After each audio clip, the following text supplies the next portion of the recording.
அரசனுக்கான தகுதி எத்தனை எதிரிகளை கொன்றான் என்பதல்ல, தன் மக்கள் எத்தனை பேரை காப்பாற்றினான் என்பதுதான். போரில் பல்வாள் தேவன் எதிரிகளை கொல்வதில் மட்டுமே கண்ணாயிருந்தான்.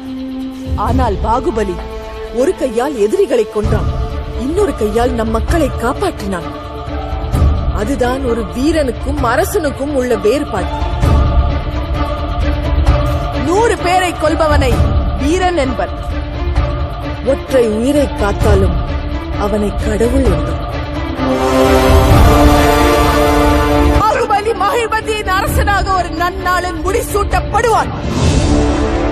Himself, the man who's about to become the 7th Hokage.